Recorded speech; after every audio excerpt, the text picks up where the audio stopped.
friend. You're listening to The Sustainable Body Worker, the podcast for massage therapists who want to grow thriving, purpose-led businesses without the burnout. Here we talk about nervous system aligned business strategy, pricing that makes sense, client work that doesn't deplete you, and how to build a career that actually supports your life.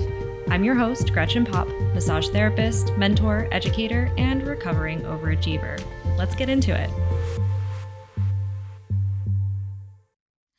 Hello. Welcome back to The Sustainable Body Worker. Today, I'm joined by Adrienne, a practitioner who took her own recovery from auto accident injuries and turned it into a powerful online course for massage therapists to learn from her.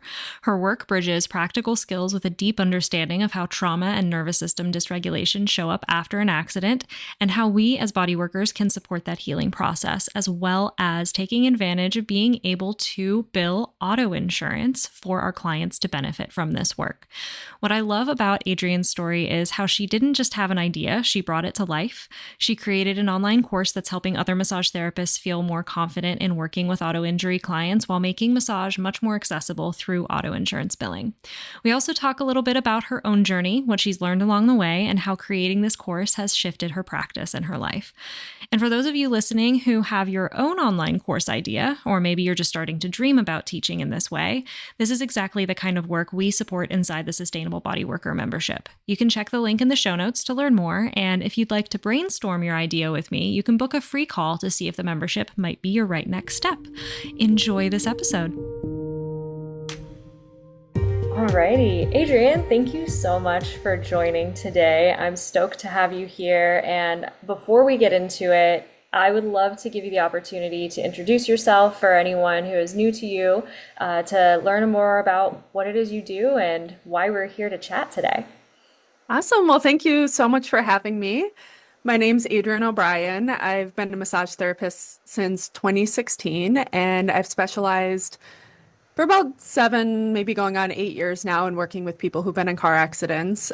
For most of that time, I've been doing my own insurance billing, which is not a complicated process at all. And last year, I met you because I decided to build out a course on how to bill insurance. So here we are. I love it. Well, can you start by sharing a little bit more about what first led you into learning about billing auto insurance as a massage therapist? I remember hearing about it like as far back as massage school. People would talk about how auto insurance was pretty much like the only insurance that would cover massage in Minnesota, although VA does, health insurance does not.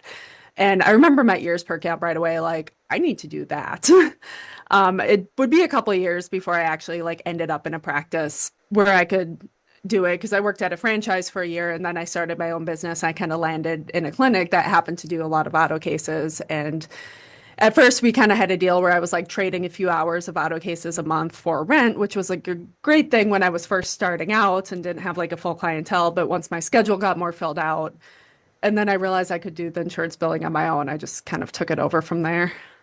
Yeah. It sounds like you kind of fell into it and it all just kind of naturally unraveled, so to speak. I'm curious, was there anything that you discovered that made you realize how powerful it was, that kind of like really landed you there? Um, I mean, I think it was a culmination of many things. Like, I was always kind of drawn to the niche, I think, because when I was in high school, I was in 3 car accidents when I was 16. That'll do it. Yeah, exactly. So I could really resonate with what people were going through. And I'd love to say I got massage and everything right away, but I didn't. It was like the early 2000s, and you know, I had whiplash, I had post-traumatic stress, I had, like the whole gamut, but it would have been like 5 years later before I really started getting treatment myself. But when I did start seeing a chiropractor and a massage therapist, it made like such a world of difference. And that was still even like 8 years before I considered getting into massage. So it was kind of like a drawn out process. And then even when I was working at the franchise, I realized I had a knack for like feeling out whiplash. Like, I had a few clients who were seeing me because they were in car accidents. I had a client who had whiplash off a water slide accident. And I remember even like asking this one woman, I was kind of working on her neck, and I was like, were you in a car accident recently? And initially she's like, no. Like, oh, okay. A couple of minutes later, she's like, now that you mention it, I was rear-ended a few months ago. And I'm like, I knew it. I knew I felt it. So I did kind of have a knack for feeling it out. And, once I was like getting used to kind of like how to make everything better, it made such a world of difference. I'd felt it myself and I could see it in the work that I was doing for my clients as well. Yeah, Uh, I mean, whiplash is such a common injury. I feel like we associate it with car accidents, but I mean, I commented on one of your posts a little while back that I gave myself whiplash from headbanging at a concert as a teenager oh, and, yep. Yep. being really cool. And yeah, that sent me down a spiral of all of that. But I think to some extent, most people have experienced it. Oh, yeah, absolutely. Like, I mean, I'm in Minnesota, so it gets very icy and cold here in the winter. So people get whiplash from falling on the ice because it sends that, that force up your spine and it'll land in your neck. Your head and neck are essentially kind of a floating object when it comes to whiplash. Yeah. And rules of physics, like an object in motion stays in motion until an outside force is acted upon it. So that's pretty much what makes whiplash land in the neck and head. Um, what Yeah, else? it I makes got me it. Like I fell rollerblading a few weeks ago and kind of had a little bit of it, my neck and spine. I just like kind of landed on my butt, but Yeah. Well, it makes me think about like toddlers, and I know you have a little one, so I'm sure that you see this all the time. Like, it makes me think like they must be dealing with whiplash symptoms all the time because they're constantly like flinging their head around. oh yeah. My kid just learned how to walk like 3 weeks ago and he's like constantly falling. Yeah, it's so hard to watch. And I They're know lucky that, they have like really flexible spines that can probably like take the force a little bit more than like an adult. yeah, I mean, if I they would can't, think. there it would be a surprise that any of them survive that long. Yeah, That we've been exactly. able to evolve. Now, I know that a lot of practitioners might glaze over when they hear insurance billing. It's not the most thrilling topic, right? But can you start by sharing a little bit why learning to bill auto insurance specifically can be such a game changer for massage therapists and their clients? Well, auto insurance doesn't work with work like health insurance, which I think is a pretty common misconception. Health insurance can be very complicated and you have to deal with pre-approvals and they don't always want to pay what you bill them and so on and so forth. So I don't mess with that. I can't anyway. Um, but auto insurance is a different game. Like you're billing the car insurance companies, not the health insurance. And it's a little bit nuanced depending on what state you're in because we have no fault states and we have at fault states. And I'm in what's considered a no fault state, which is 19 states.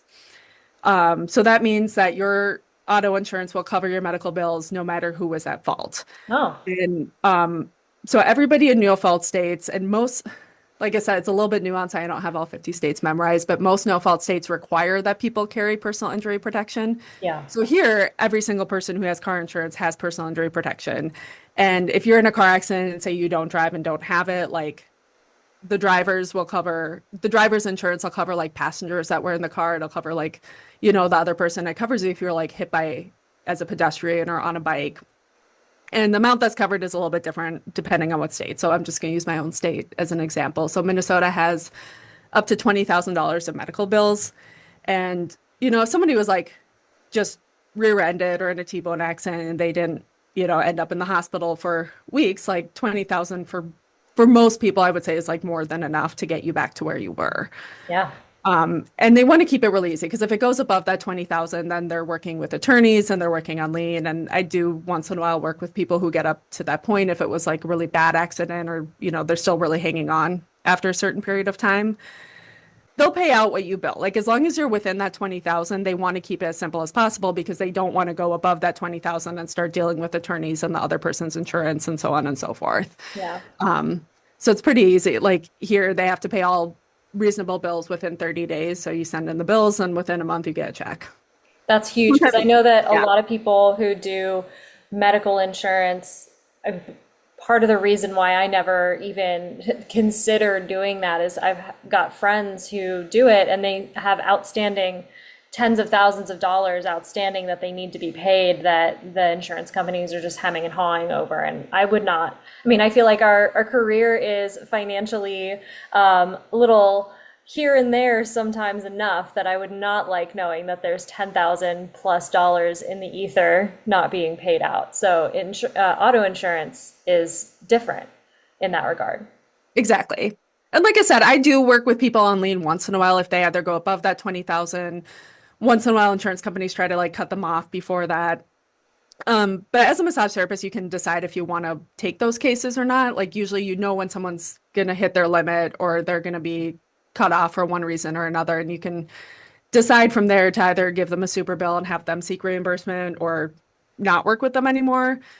Usually in my like most of those cases I see, it's like I've already, if they hit that 20,000, I've already been working with them for months. I've already been paid out for most of what I've done.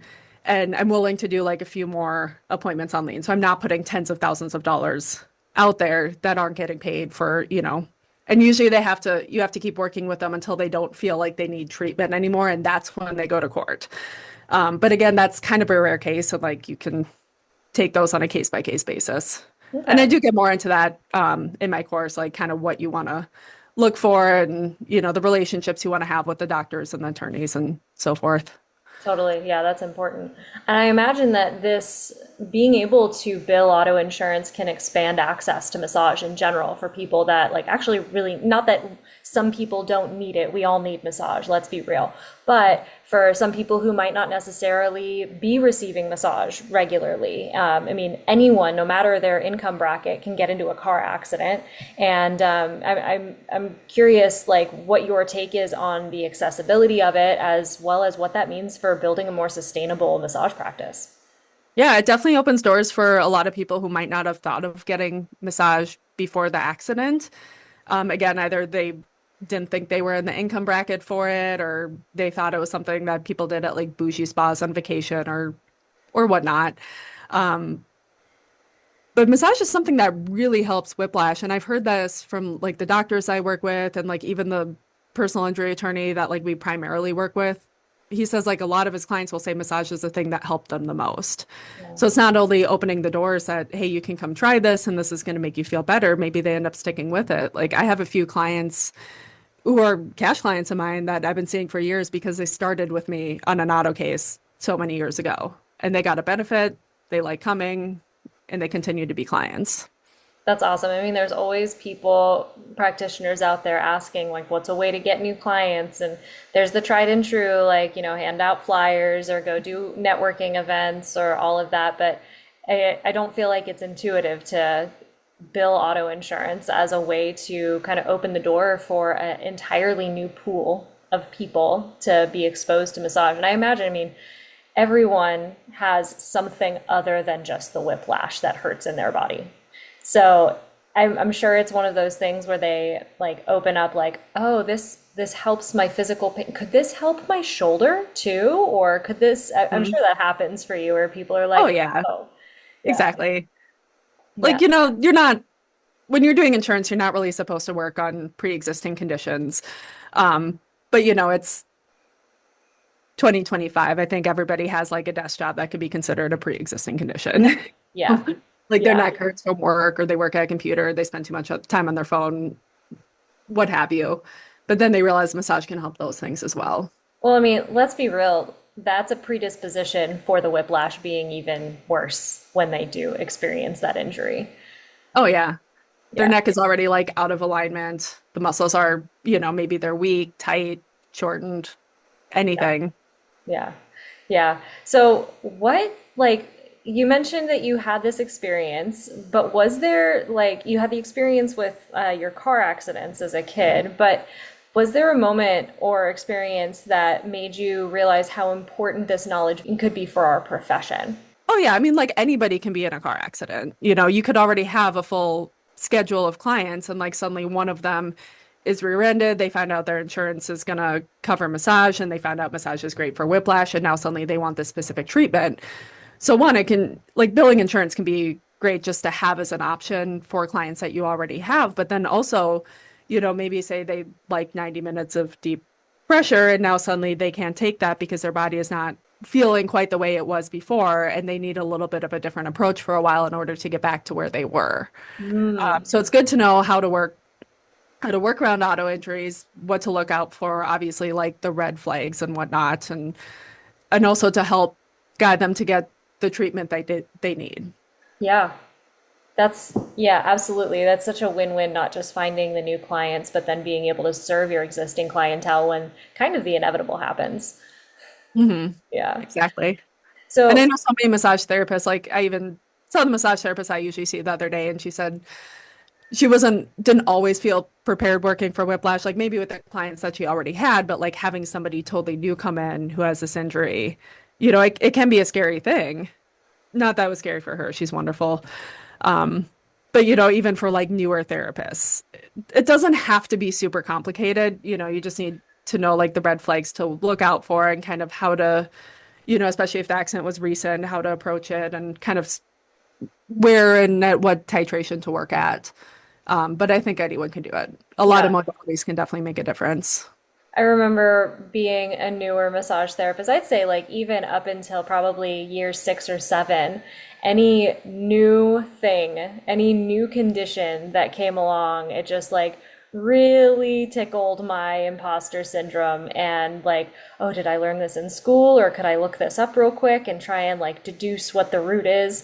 It can be scary. It can be a little nerve-wracking having something very Hmm. specific rather than someone being like, I just want to relax, or I have this shoulder thing. Like, we all come out of massage school being like, yeah, I can help with shoulder pain. But something that's like a specific injury can be a little bit more nerve-wracking for sure. Yeah, exactly. Especially something that can be complicated, like whiplash. But it's also important to know, like, in order for massage to get covered, you need a referral from the chiropractor or the doctor. So they've seen a doctor before they're seeing you. And that doctor should be able to catch, like the big red flags. It's good to know what they are, but I think that should give a little bit of a safety net there, or like a little bit of comfort knowing, they saw the doctor and then they're seeing me. Yeah, oh yeah, for sure. Yeah. Now, you've definitely like gone from teaching the billing course. Now you're moving into teaching about the auto accident injuries, and I know that whiplash isn't the only one that people experience, but I'm curious what inspired this next step of moving from billing to the auto injuries. Again, like I said, I think there's a lot of massage therapists out there who aren't really confident when people have gotten into car accidents. And I'd like to help build that confidence because, like we just said, a lot of modalities can help. It's not, you don't necessarily have to know therapeutic or lymph drainage or, they all play a part.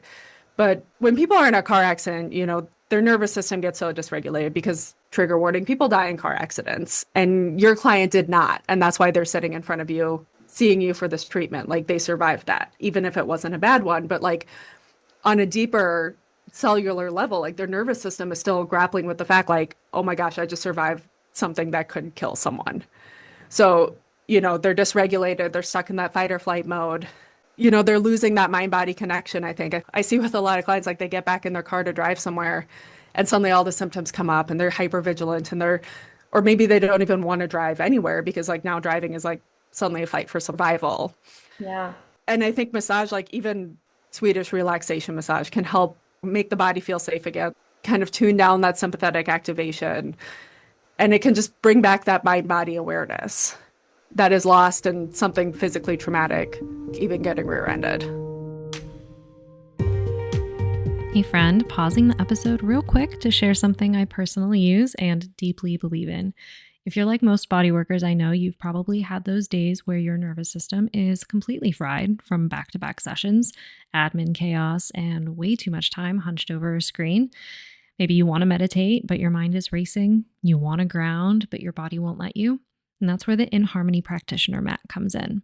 This isn't just a relaxation mat, it is vibroacoustic therapy, which uses low frequency sound vibrations through the body to stimulate the vagus nerve, activate the parasympathetic nervous system, and reduce pain and inflammation.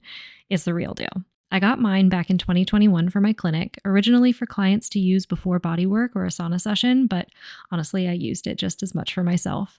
It became my go-to regulation tool between client days and computer-heavy work, especially when I was struggling with back pain, insomnia, and fibromyalgia. This gave me a reset that was both physical and mental. And it's not just anecdotal either. Research shows that vibroacoustic therapy can do really amazing things. It improves heart rate variability, which is a key marker of nervous system resilience. It reduces cortisol and supports deep theta brainwave states, meaning calmer minds and better healing outcomes overall. And it helps with chronic pain, anxiety, PTSD, and even creative flow by resyncing your body's internal rhythms with soothing full body frequencies. It's also a powerful tool for your clients. I used to offer it before sessions to help clients drop into a regulated state, especially those who arrived overwhelmed, anxious, or overstimulated. You know, the ones who can't relax on the table until 30 minutes in. This helped them release their baggage at the door so that we could actually do deeper, more effective work from the start of their actual session with me. Some practitioners even use it during sessions to enhance results. I personally prefer to keep it separate, but I did love pairing it with herbal wraps, giving clients a way to receive deeply without being touched, which can be incredibly healing for trauma informed care. And here's the thing, the nervous system is the entry point for transformation. If we can calm it, everything changes for you, for your clients, for your business. And if you want to experience it for yourself or add it to your practice, head to iaminharmony.com and use my code NEURO5 for 5% off.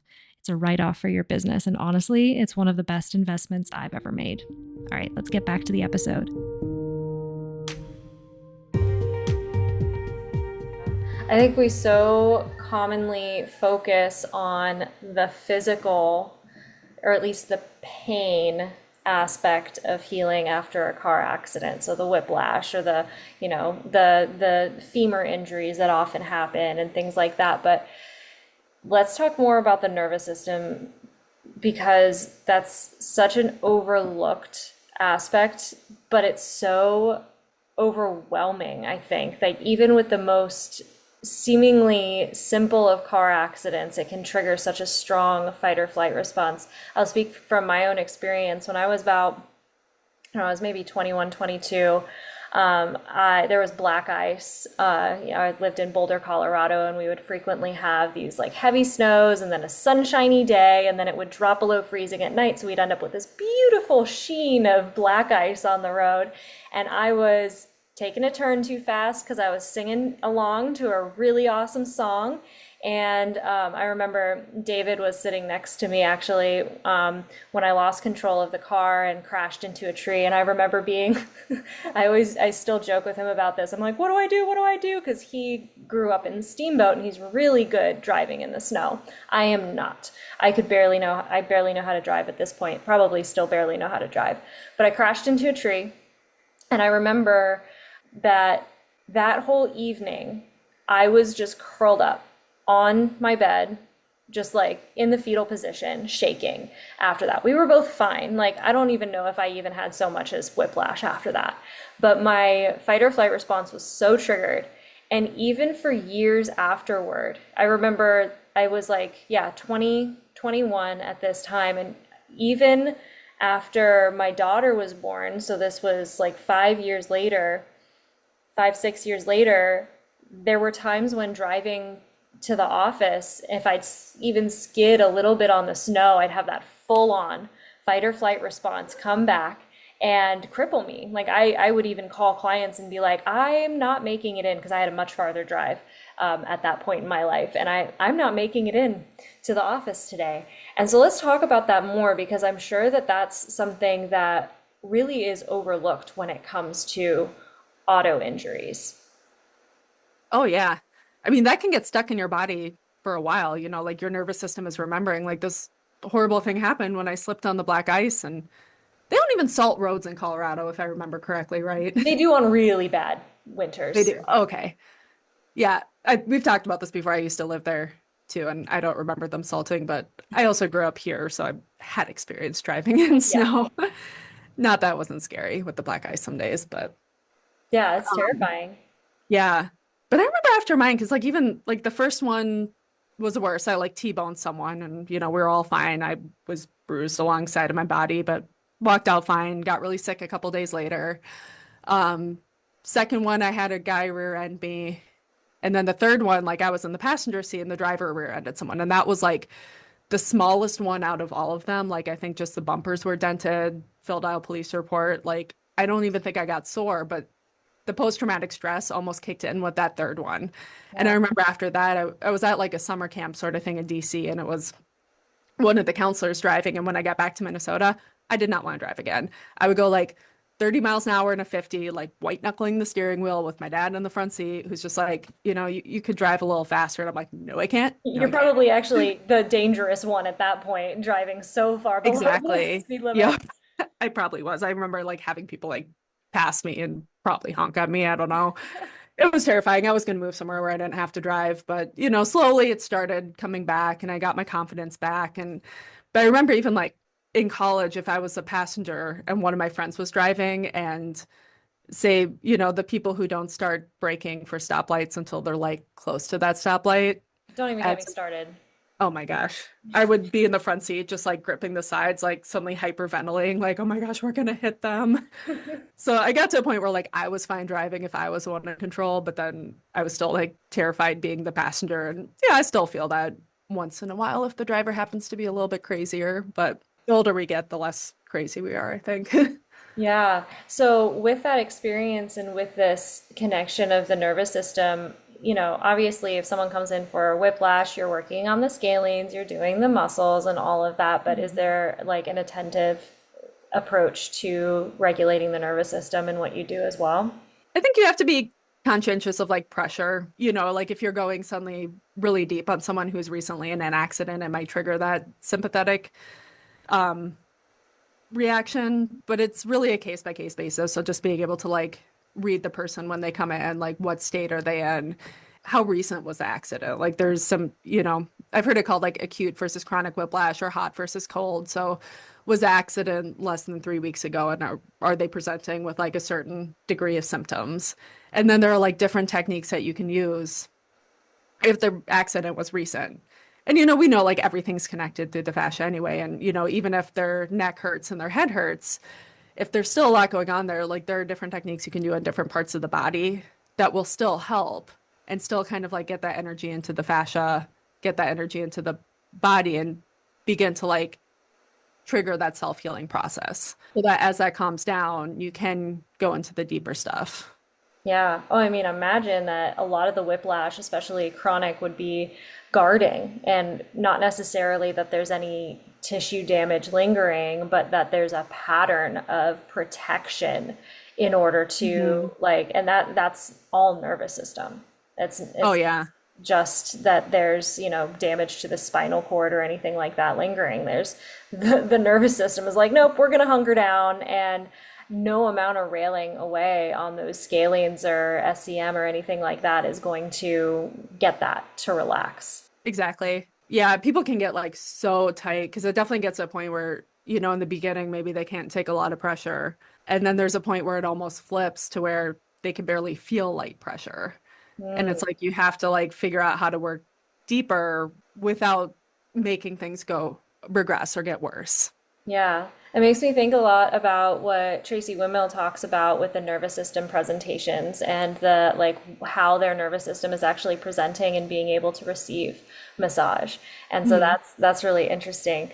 So what would you say are some of the most common symptoms that you see post-accident that massage therapists should be tuned into, especially the ones that connect back to the nervous system in that way? Well, the physical is going to be really obvious. It's, neck pain, headaches, shoulder pain, thoracic outlet syndrome, numbness in the hands, um, that kind of thing. I think concussions and mild traumatic brain injuries are a really important thing to look out for Yeah. because people can get whiplash from getting rear-ended. It has to do with your brain rattling in your head and not necessarily, you don't have to lose consciousness. You don't have to like hit your head on something in order to have a mild concussion.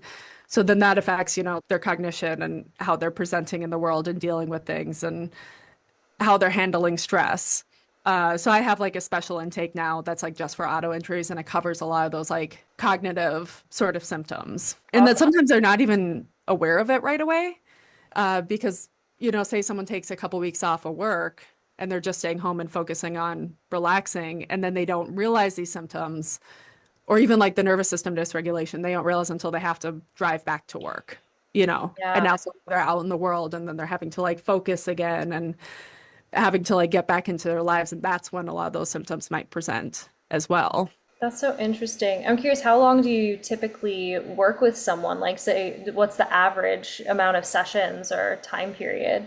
It can really vary a lot. I think most people I'll see them anywhere from like 8 to 12 sessions.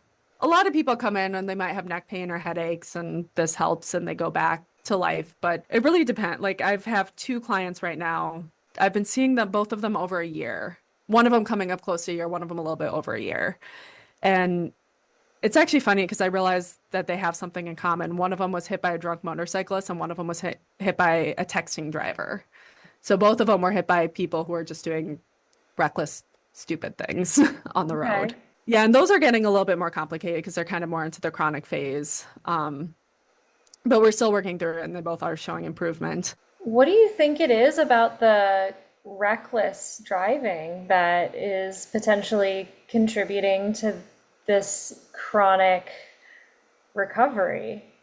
It's a good question. That's a theory I've been working on over the years that I've been doing this. And I'd be curious if there's any other massage therapists who work with auto injury clients who see these patterns too, and maybe we can Yeah, start working on something. But I think there's, it's like we should know at this point, like, don't text and drive. Don't yep, drink and drive. It seems like such obvious things, yet people do it anyway, and bad shit happens. Sorry for my yeah. French. No, you're fine. This is a French podcast. French-friendly Um, podcast. so It's like we should know it. So it's like you can get so much anger, and people are in accidents because, people slip on the ice and like things happen. And, maybe you're at fault, but it was truly an accident versus like you were texting in a snowstorm and caused a three-car pileup. It's easy to get so mad at that person and like it can, there's a lot of emotions that come through there. And I'm even thinking of the woman I'm working now who was hit by a drunk motorcyclist and her kid was in the car and she was telling me about, there was a panic from like, oh my gosh, we were just hit, like is my kid okay, and then getting out and realize this guy like was 10 sheets to wind and had no idea what was going on and wanted to get back on his bike and like right away, and then she was like pissed. yeah. So it's like these big, waves of emotion too that like I think that can get stuck in the body as well. Yeah, that makes a lot of sense too. And I'm wondering as well, I mean, it's been a year for these people. They're definitely getting back on the road and driving, right? They're Mhm. experiencing this. And I wonder, like, if there's, again, additional guarding because of this lack of trust and faith in people. Like, it's scary on the roads anyway, but if you have that additional layer of people, like, it having happened to you because people are reckless, not just because accidents happen. I feel like accidents happen is a little bit easier to like get back on the horse.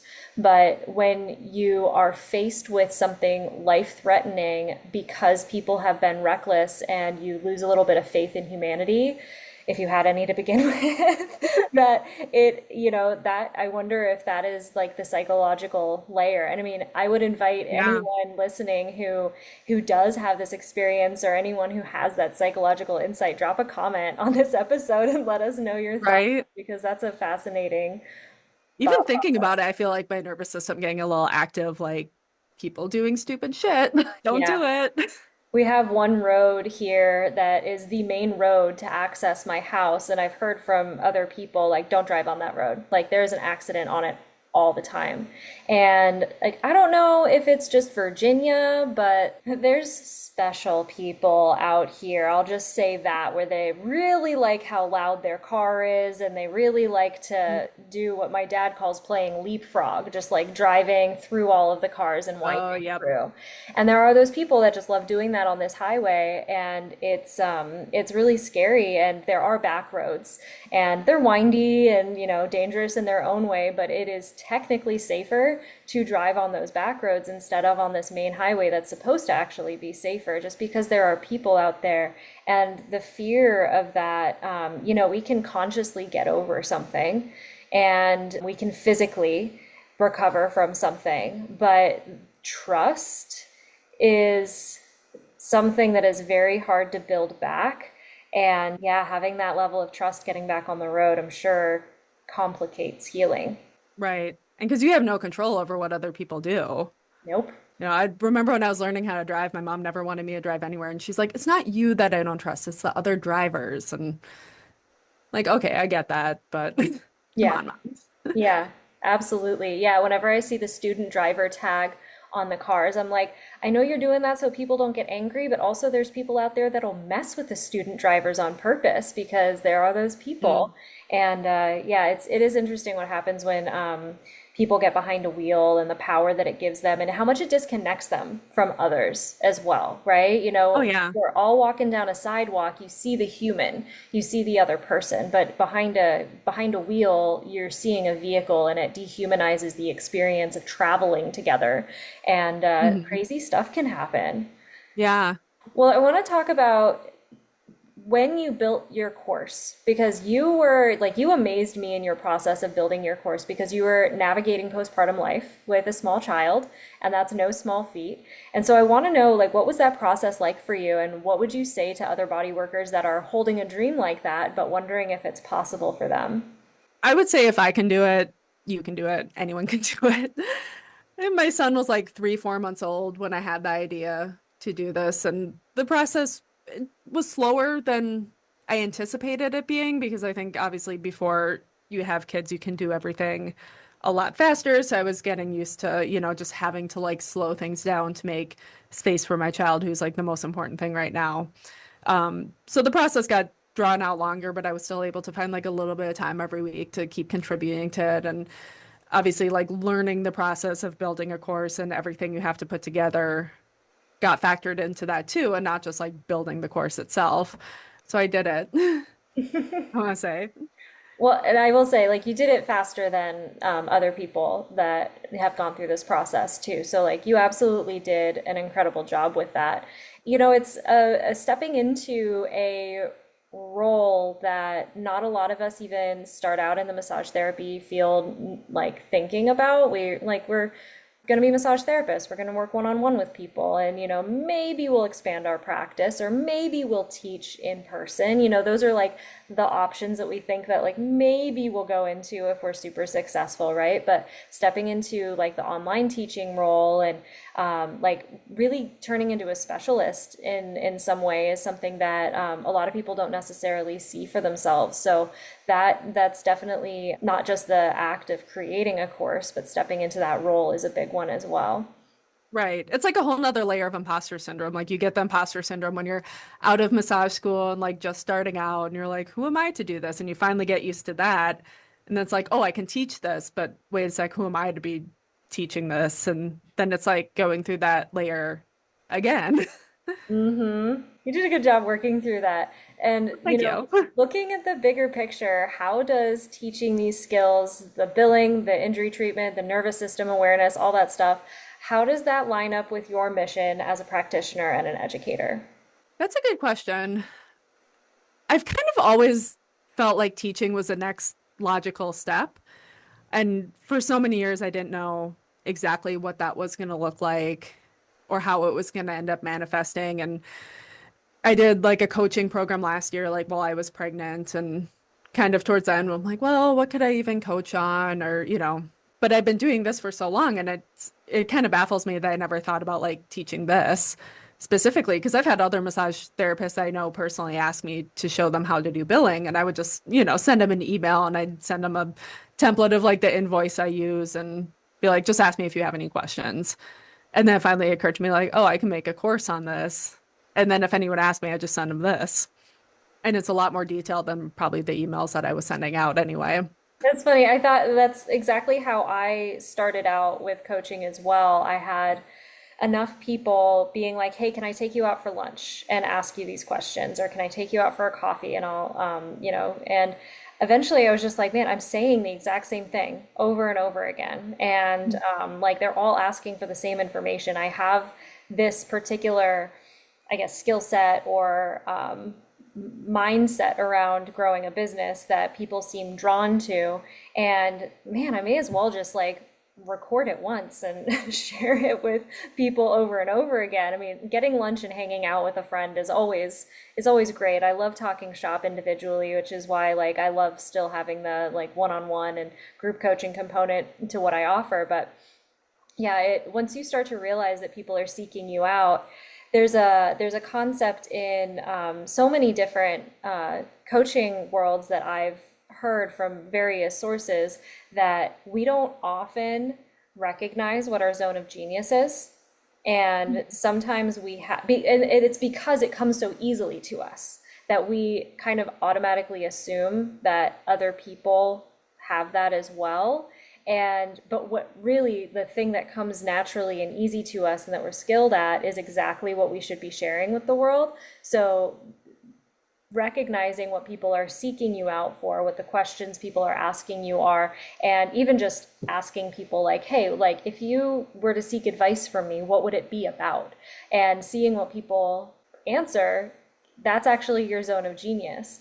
And that's something that you could build a course on or step into an educator role. And I think it's funny because the imposter syndrome sometimes comes from that place of being like, well, doesn't everyone know how to do this? Like, is this really that, Mhm. like, is that really that confusing? Or, I mean, I figured it out that, like, I'm not that great. Like, come on. Like, Right. Yeah. That's sort of how I feel with, I mean, I understand how insurance can be very daunting this day and age, but working on people with whiplash, it's like if you had a solid education, it's not that complicated of a process. You just need like the confidence and maybe like a few people through your room who've had it before you realize like, oh, it's not that bad. yeah. And I'm curious what helps you step through your imposter syndrome with that? Doing it anyway. It's good advice. Yeah. Yeah. Just Just do do it the thing. anyway. Yeah. Yeah. Yeah. Oh, easier said than done, but yeah, it really Fair does. enough, but You gotta build that muscle somehow. So exactly. I'm curious if a massage therapist is listening right now and they're feeling maxed out, but they're also lit up by hearing about what you've created. What's one piece of encouragement that you would want to leave them with? I'd say try it anyway. I feel when I've gotten to the points in my business where I'm like stuck or feeling a little burned out, like trying something new and just bringing that little bit of new energy into your business can kind of light it up. So even say it's insurance billing, maybe it's not super exciting, but something a little bit different, and you're going to see a different type of clientele and be working on different issues than you might with your normal cash paying clients. Just to use this as an example. But I know like I said, if I've been burned out in the past, like I picked up writing about massage at one point, and that just brought like a new energy to it and started making me look at what I'm doing in a different way. And even like building this course, I've been diving into like the knowledge and expertise I already have and realizing like, oh yeah, I do have enough knowledge to share with other people and I can teach this. So it's just that little bit of new energy. Yeah, I think that's really good advice. I think whenever I picked something new up, I get this mindset that I have to be really good at it or it has to be the thing that shapes my practice. And if not, then like, oh, it was a failure or it was a waste of money or this means that I shouldn't be doing anything. But if we can kind of let go of that attachment and just try new things, it opens us up to so many possibilities. And while it might be like, okay, maybe you work on a couple of whiplash clients and you realize it's not your thing, one of those clients might actually refer someone to you that opens up this whole new can of worms that you never would have known about if you hadn't have opened yourself up to receiving whiplash clients on your table, you know? So the universe Exactly. can give you some really random nuggets along Yeah. the way. Like that new project might not be like the end result, but it might lead you to the next step, which will lead you to a different step. And maybe the end product isn't going to be exactly how you envisioned it when you started, but had you not taken that first step, you never would have gotten there. Absolutely. Yeah. So many things like that happened for me when I started the AOS program for massage and I think I was one of the last people to sign up before the program started and I was like big into orthopedic massage at this time. I was like, I'm going to be the super pain specialist and work with all of the athletic injuries and the orthopedic surgeries and things like that. And they were like, okay, well, you have to pick a elective. And the only electives that had room, one of them was aromatherapy, and I'm like, ugh, this bullshit. Like, come on, like this is just woo woo, but nowhere. Like, I needed the credits, and there was no other class that was available, and I'm like, okay, sure, whatever. So I remember going into that class and learning about aromatherapy, and I got obsessed. I became so Hmm. obsessed with it. And that led me, I remember being in the computer lab at school in between classes and looking up herbal medicine programs because all of a sudden I was like, I need to learn about herbs because I had no idea that aromatherapy was actually therapeutic in this sense. And then I went to Hmm. herb school and that led to the next thing and the next thing. And it's just really funny how like these random things can actually put you in a totally different place than you expect. Right. Exactly. Just got to be If you open. told yourself, your past self that who did not want to take that aromatherapy class, you probably would have called bullshit on yourself, right? Absolutely. Yeah. Absolutely. 100%. Oh, Adrienne, this has been awesome. I want to know where you would like people to go to learn more about you. Where can they follow you? Where can they take your class? All that good stuff. You can find my website for these courses is massageforcaraccidents.com, all one word, all spelled out. And then you can find me on Instagram at Massage for Car Accidents, again, just all one word. I have a TikTok as well. I'm a little more active on Instagram these days. I go between them, seeing which one I like better. And then feel free to friend me on Facebook too. I'm listed as Adrienne Estes O'Brien. Awesome. Thank you so much. I appreciate your time. Thank I know you. that this is going to be a really good toe dip for a lot of people, and it's going to expand the potential for a lot more people to receive body work that may not have. I think that there need to be more people that do this as well. It's going to really make it more accessible and just resolve a lot of this pain that people are experiencing. Oh, absolutely. I think so too. Yeah. Thank you so Yeah, much. thank you for having me. I appreciate it. Yeah. Thanks for listening to The Sustainable Body Worker. If something resonated for you today, grab your free breakthrough session, which includes a custom hypnotherapy track to help you unlock the next level. Grab it now with the link in the show notes. And to hear more, hit subscribe. We'll see you next time.